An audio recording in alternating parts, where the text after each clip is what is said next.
તો હેલો વિદ્યાર્થી મિત્રો, welcome back to my channel let's speak English. આજના વિડીયોમાં આપણે જોઈશું કે ચાલુ ભવિષ્યકાળ.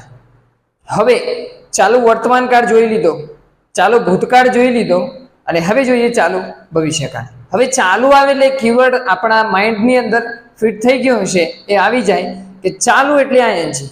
બરોબર, અહીંયા છે ચાલુ તો કે આઈએનજી અને ભવિષ્યની વાત છે. હવે ભવિષ્ય એટલે શું? તો કે જે વસ્તુ થવાની બાકી છે. જેમ કે તમે ધોરણ 7માં છો તો તમે આવતા વર્ષે એટલે કે 25-26માં ધોરણ 8માં હશો. ઓકે, તો એ 8મું તમારું ભવિષ્ય થઈ ગયું. ધારો કે તમે ધોરણ 12માં છો તો તમે ડોક્ટર બનવાના છો, તો તમે ડોક્ટર બન્યા નથી પણ બનવાના છો ભવિષ્યમાં, તો એ કહેવાય ભવિષ્ય. જેમ કે તમે 10મામાં છો તો 11મામાં આવવાના છો, તો કે ભવિષ્ય છે. એટલે કે જે ક્રિયા થોડા ટાઈમ પછી થવાની છે. બરોબર, અહીંયા જુઓ કે એની અંદર તમારે શું ફોકસ કરવાનું? સહાયકારક ક્રિયાપદ. પ્રથમ આવે કર્તા ક્રિયાપદ. કેવું? તો કે ચાલુ છે માટે આઈએનજી વાળું, કર્મ અને અન્ય શબ્દો. હવે ક્રિયાપદ સહાયકારક ક્રિયાપદ કયું આવે? જેમ કે ચાલુ વર્તમાનકાળની અંદર છે એટલે એમ ઇઝ અને આર આવતું હતું. બરોબર, હતો ભૂતકાળની અંદર તો કે વોઝ અને વેર. હવે ભવિષ્ય છે તો આપણે પાછળ શું બોલીએ છીએ? હોઈશ, હોઈશ. બરોબર, હશે, હોઈશું. જેમ કે હું ચા પી રહ્યો હોઈશ, તે દોડી રહ્યો હશે, તો હોઈશ, હશે. એનું ઇંગ્લિશ શું થાય? તો કે શેલ બી અને વિલ બી. જેમ કે હશે, હોઈશ, હોઈશું. બરોબર, અને ન હશે, કાં તો ન હોઈશ કાં તો ન હોઈશું. ન આવી ગયો. બરોબર, એટલે કે નોટ વાળું વાક્ય. અને આપણે શું કરવાનું? તો કે ક્રિયાપદની આગળ મૂકવાનું. સિમ્પલ વાત છે. તો કે ક્રિયાપદની આગળ નોટ મૂકવાનું અને બી એ જોડે આવે, નોટ બી અને વિલ નોટ બી. તો ન હશે, ન હોઈશું. તમારે આ ગોખવાની જરૂર નથી. હું જેટલું બતાવું છું એટલું તમે યાદ કરી લો કે ન હશે તો નોટ બી.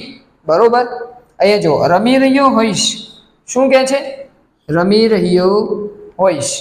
હવે હોઈશ એટલે તો કે શેલ કાં તો વિલ, શેલ બી. ઓકે, અને રમી રહ્યો, રમવું એટલે તો કે પ્લે, અને રહ્યો એટલે કે પ્લેઇંગ, શેલ બી પ્લેઇંગ. બરોબર, અહીંયા જુઓ તો દોડી રહ્યો હોઈશ. દોડવું એટલે તો કે રન, અને રહ્યો એટલે કે આઈએનજી તો કે રનિંગ, શેલ બી રનિંગ. એ પ્રમાણે ખાઈ રહ્યો હોઈશ તો કે શેલ બી ઇટિંગ. તો વાક્ય જોઈએ આપણે કે શું નિયમ લાગુ પડે છે. હવે અહીંયા એક વચન બહુવચન કંઈ જ માથાકૂટ નથી. આપણે વર્તમાનકાળની અંદર જોયું તો એક વચન હોય તો વોઝ અને વર વોઝ મૂકવાનું, અને બહુવચન હોય તો વર મૂકવાનું. પણ અહીંયા એવી માથાકૂટ નથી. જોઈએ આપણે તો અહીંયા જુઓ તો કે વી કરતા થઈ ગયું. સૌ પ્રથમ આપણે શું મૂકવાનું? તો કે કરતા. ઓકે, સહાયકારક ક્રિયાપદ તમને હેલ્પ કોણ કરે છે કે આ કાળ છે એ ભવિષ્યમાં છે એવું બતાવવા માટે? તો કે શેલ બી કાં તો વિલ બી. હવે શેલ ક્યાં લગાવો ને વિલ ક્યાં લગાવો? તમે ગમે ત્યાં મૂકો, ગમે ત્યારે મૂકો, ચાલે.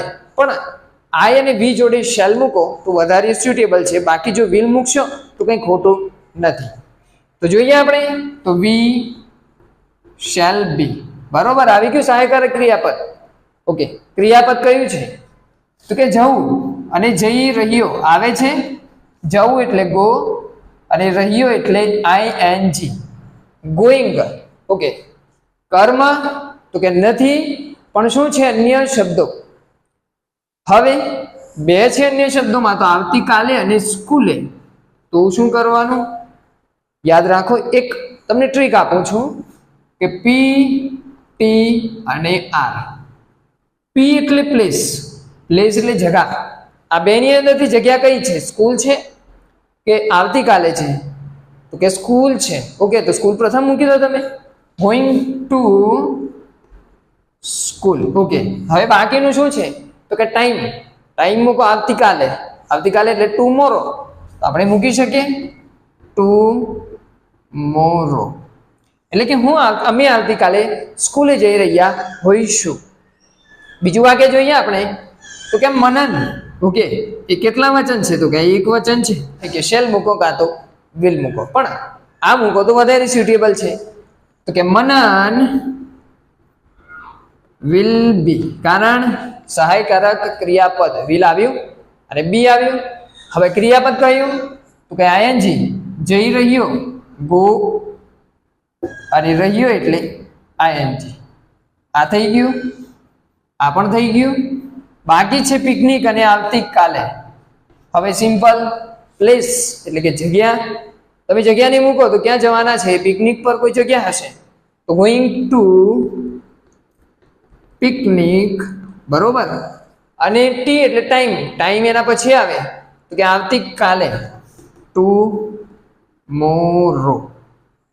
આઈડિયા આવી ગયો, બરોબર. અહીંયા જુઓ તો કે તેઓ શું થાય? They will be. અહીંયા જુઓ તો કે રમી રહ્યો, રમવું એટલે તો કે પ્લેઇંગ, અને પ્લેઇંગ રવિવારે ક્રિકેટ, ક્રિકેટ ઘરમાં આવ્યું, બરોબર. તો પ્લેઇંગ ક્રિકેટ.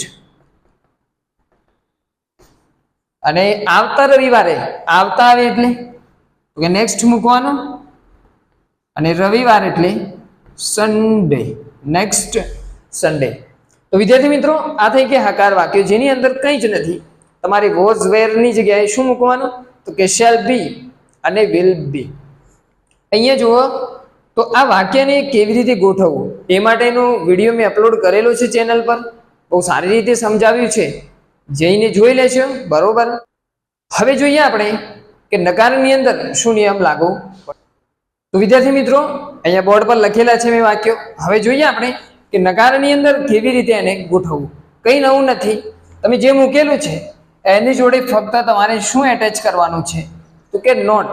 હવે બીજા વિડીયોની અંદર કેટલાક વિડીયો હશે એની અંદર તમને એવું આપેલું હશે કે આ વાક્ય રચના છે, પાછી નવી વાક્ય રચના આપશે કે શેલ નોટ બી મૂકો ને વિલ નોટ બી મૂકો, પણ આપણે એટલું બધું કરવું નથી. તમે એક જ યાદ રાખો, ખાલી એક જ વાક્ય રચના યાદ રાખો.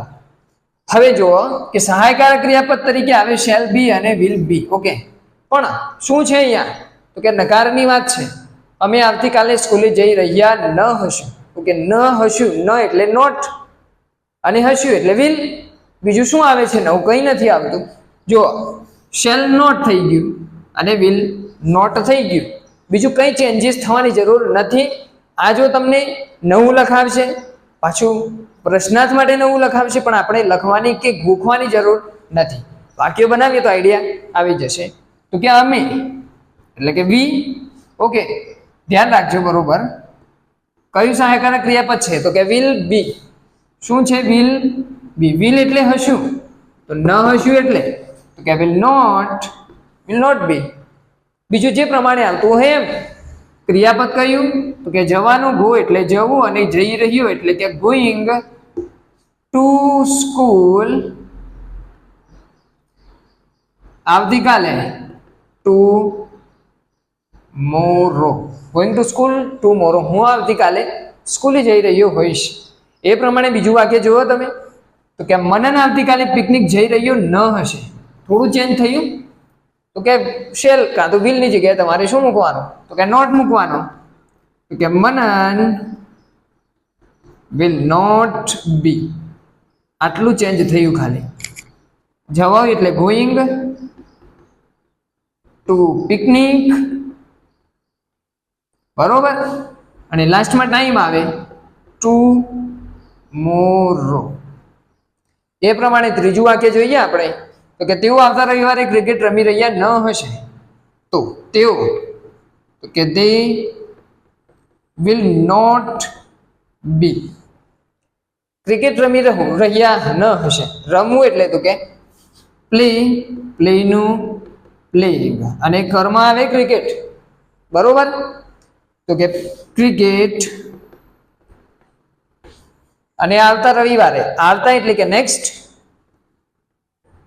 અને રવિવાર એટલે સન્ડે. તો આ થઈ ગયો આપણો નકાર વાક્ય કે હકાર જેવું છે, ખાલી તમારે શેલ કાં તો વિલની સાથે શું લગાવવાનું તો કે નોટ લગાવવાનો. હવે જોઈએ કે પ્રશ્નાર્થની અંદર શું કહે છે. તો વિદ્યાર્થી મિત્રો, હવે જોઈએ આપણે કે પ્રશ્નની અંદર એટલે કે પ્રશ્નાર્થ વાક્યની અંદર કેવી રીતે આપણે સવાલ કરવો ભવિષ્યની અંદર. તો જુઓ, આપણે પ્રથમ કાળથી શીખતા આવે છીએ કે આપણે કર્તા મૂકીએ ને પછી સહાયકારક ક્રિયાપદ મૂકીએ, પણ પ્રશ્ન કરવાનો છે તમારે એટલે એનું ઊંધું કરવાનું. એટલે કે કર્તાને બીજા નંબર પર લઈ જવાનો અને સહાયકારક ક્રિયાપદને ક્યાં લાવવાનું? તો કે પ્રથમ નંબર ઉપર. બરોબર, વાક્ય જોઈએ તમને આઈડિયા આવી જશે. તો કે શું તેઓ પિકનિક જઈ રહ્યા હશે? તમે અહીંયા થોડું વધારે કરો. જો આને ભૂલી જાઓ તમે તો તેઓ પિકનિક જઈ રહ્યા હશે, હું એને એમને મૂકું છું. બરોબર, તો તેઓ એટલે દે વિલ બી. જવું એટલે ગોઈંગ ટુ પિકનિક. થોડો આઈડિયા આવી ગયો? બરોબર, આ વાક્ય હકાર છે, પણ મેં શું કર્યું છે? સવાલ કર્યો છે. તો આપણે શું કરવાનું? સહાયકારક ક્રિયાપદ આગળ અને કર્તાને બીજા નંબર પર. જુઓ, સહાયકારક ક્રિયાપદ અહીંયા ક્યાં છે? બીજા નંબર પર છે. તો એને ક્યાં લાવવું પડે આપણે? તો કે વિલ અને કર્તા બીજા નંબર પર થઈ ગયો. તો will they B going to picnic? શું તેઓ પિકનિક જઈ રહ્યા હશે? અહીંયા જુઓ તમે, શું અમે દોડી રહ્યા હશું? શું અમે, આને ભૂલી જાઓ તમે, અહીંયાથી ચાલુ કરો વાક્ય. We will be running. We will be running. શું અમે દોડી રહ્યા હશું? પણ મેં સવાલ કર્યો છે ને મેં તો હકારમાં લખ્યું છે, એટલે આપણો નિયમ શું કહે છે કે સહાયકારક ક્રિયાપદથી વાક્યની શરૂઆત કરો. કે વિલ વી બી રનિંગ? શું અમે દોડી રહ્યા હશું? તો વિદ્યાર્થી મિત્રો, હવે જોઈએ આપણે ત્રીજું વાક્ય. શું મનન હોમવર્ક કરી રહ્યો હશે? તો સહાયકારક ક્રિયાપદ કયું મૂકો તમે મનનની જોડે? તો કે વિલ મનન. થઈ ગયું. પ્રથમ સહાયકારક ક્રિયાપદ, બીજા નંબરનો કર્તા, અને આપણે જે પ્રમાણે મૂકતા હતા એ પ્રમાણે. જેમ કે ક્રિયાપદ મૂકીએ આપણે, તો ક્રિયાપદ કરવું એટલે કામ કરવું, અને કરી રહ્યો એટલે કે ડુઈંગ. બરોબર. હોમવર્ક,